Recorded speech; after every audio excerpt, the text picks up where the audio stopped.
So, how often is it that a guitar completely changes the way that you play?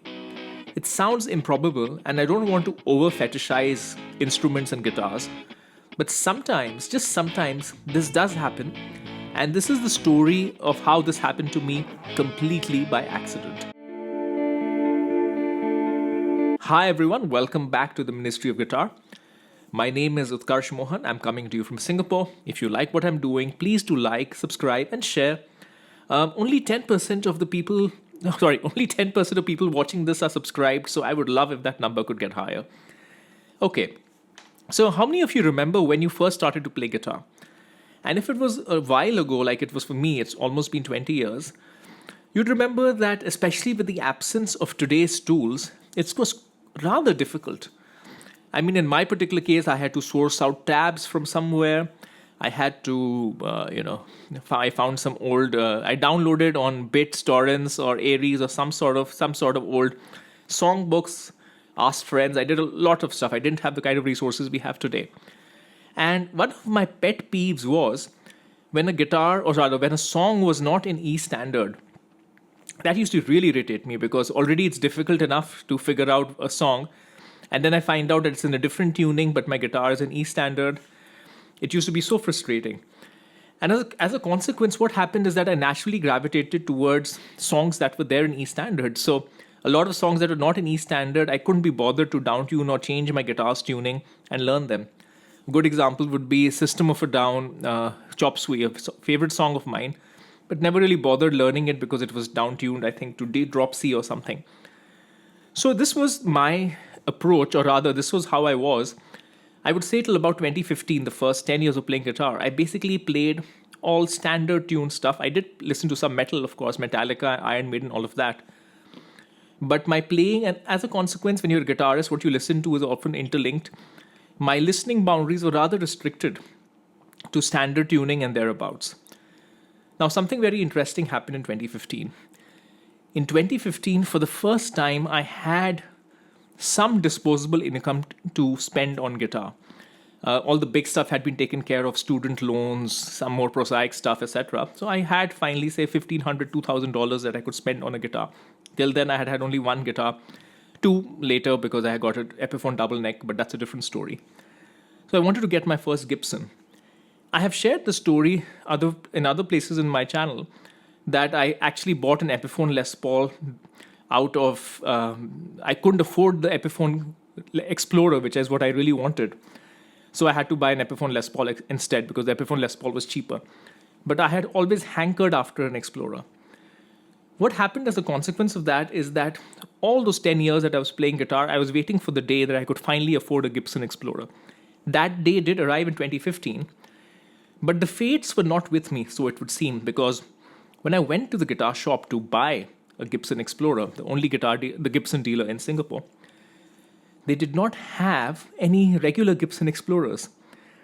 All they had was that guitar over there. So till today, I distinctly remember them opening up the case and bringing this up to me, this massive thing. And they said that, yes, we have an Explorer, but it's a Baritone Explorer. And I was like, what is that? What is baritone? I knew of baritone voices, baritone singers. What is a baritone guitar?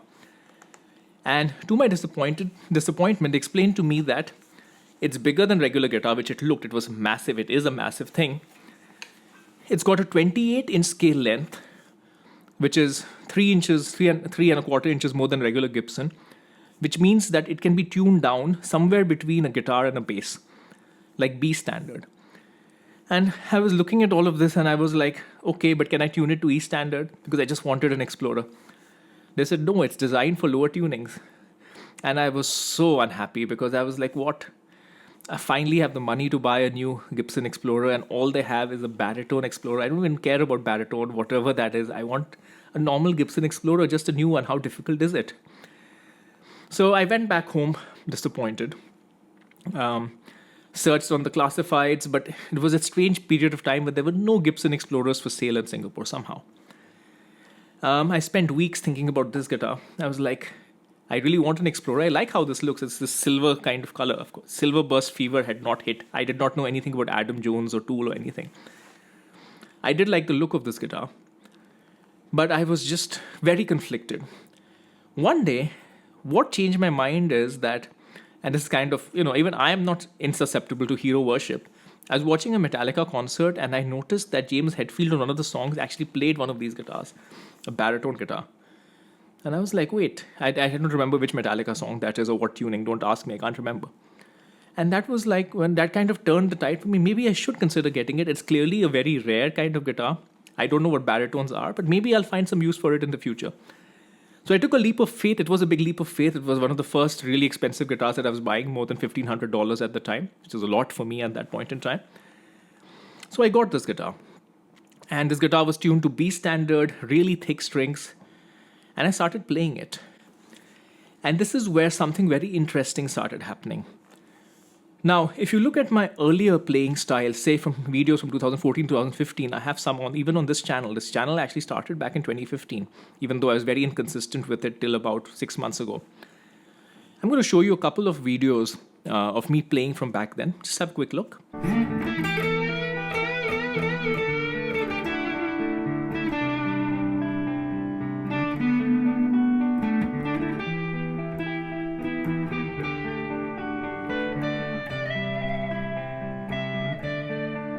As you can tell, I'm mostly playing the regular blues, rock kind of stuff. The kind of stuff I used to play because I used to play in my band. I used to play lead guitar for my band. So I was just very much a rock player, not even blues. Blues is too good for me. I'm not that good. Just a typical rock player who can throw together a few leads, etc. Very standard kind of a player. Nothing wrong with that. That's what I'd always been. That were the kind of songs I was listening to. But what happened with this guitar is because it was in B standard, or you could even make it in drop A, I started looking for songs that I can play in B standard and drop A. And that's when I chanced upon a band that I had heard of, but I had kind of avoided because I had heard all sorts of funny rumors about them because my friend went for one of their concerts and he said they puke in their masks. And I was like, what kind of nonsense is that? So I started playing some Slipknot, specifically Duality, which is in drop B, and then I started playing, I think there's another song of theirs which is in drop A. I started finding other bands that were low-tuned as well. Amon Amarth, which is also in B standard. And then suddenly there was an entire new world open to me when I started looking at what is tuned in drop B and drop A. More than that, what I realized is once I stopped looking at bands that were only tuned in standard or drop standard, there was an entire world out there. And it wasn't just heavy music. It was also kind of ambient kind of music. There was also clean music. It was just remarkable. And suddenly all these avenues were open to me because I suddenly had a guitar that could tune lower and I could try out all of these different things. And what happens is when you start listening to new bands and you start imbibing what they're doing and you start trying to play them, because that's what you typically do, you try to learn their songs, you start imbibing aspects of that in your playing. There were two aspects of this. One was the metal side of it, which I will not talk about too much in this video because I think the whole metal thing is overdone with the low tuning and the djenting. But what I want to concentrate a bit more is on the clean side of my playing that evolved. And what happened is I started finding the low E string, of which would be in a B or A depending on the tuning, droning that and soloing on top of that, or rather just playing on top of that, to be a very interesting thing.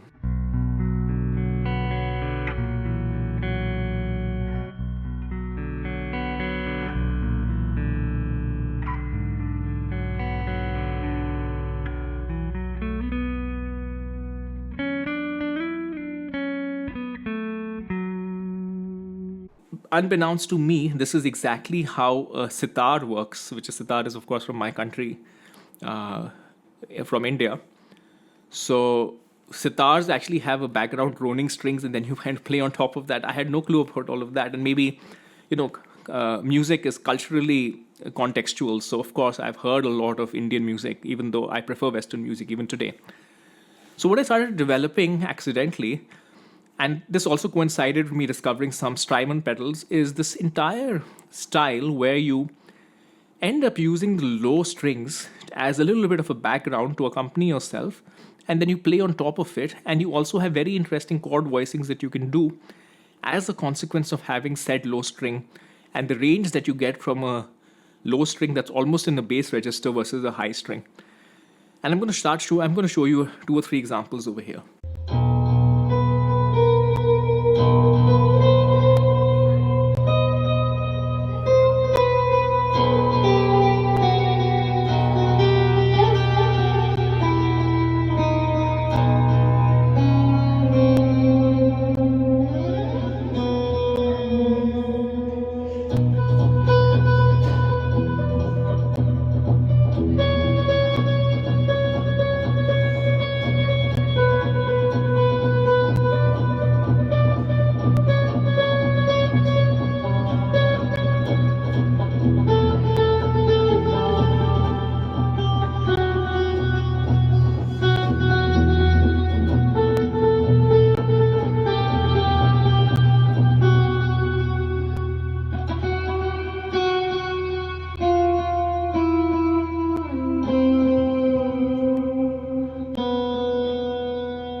So you can see this style has got nothing to do with rock, it's got nothing to do with blues, but yet it is something that is a very integral part and a very clear. This kind of defines how I play nowadays and how I play a lot. If you look at a lot of my videos, if you look at the last 6 months, I've been doing more of talking heads videos. But if you look at my earlier videos with my other guitars, you will see that it's whenever I play, say even 7-string or 8-string, it is a lot of that using the ambience of the range of a extended range guitar. And that entire style was something I would never have, if I would never have developed if I wasn't forced to buy a baritone guitar. I would consider it forced because I really wanted an Explorer. Even though I had no clue about what baritone guitar was, I took this leap of faith. And yeah, I got it. Now let me just tell you 2 or 3 things about this guitar. This is a Gibson Explorer. It's in Silverburst. It's got a 28-inch scale length. It's got 24 frets, mahogany body. I have swapped out the pickups to bare knuckle painkillers, if I'm not mistaken. Also added coil splits over here. Reasonable size neck, not thin, not thick, not a typical thin Explorer neck, slightly thicker than that. Non-locking tuners because Gibson doesn't believe in giving you all any good stuff. This has not faded even though it's been hanging in my house for a very long period of time. And standard Explorer 3-way switch. It has some exotic fretboard, I can't remember, I'll put it over here, which just feels like rosewood. And this, my friends, is one of the rarest guitars I own, and I am constantly hounded by people if I will sell this to them. The short answer, always tell them, is I won't. This guitar is almost like a family member at this point. If you look at my wife's phone background picture, you will see this guitar. That's a photo that we have. It's even kind of there, even on my LinkedIn profile, just out of curiosity. So yeah, so of all the guitars in my collection, this is one of the most special ones. It changed the way I played. It features in family photos, which are a part of my household at this point in time. And yeah, it is probably one of the top 5 most special guitars in the collection, easily. Okay, so I hope this video was interesting in terms of understanding how sometimes instruments can change the way that you play, how sometimes accidental things can have a very positive impact. And I'm very curious to hear whether you had any such story as well, whether you have any such story as well from your own guitar playing. To close this video, what I'm going to do is I'm going to show you a small clip of me playing this guitar. Again, this clip will be showing leveraging all the ambience, etc.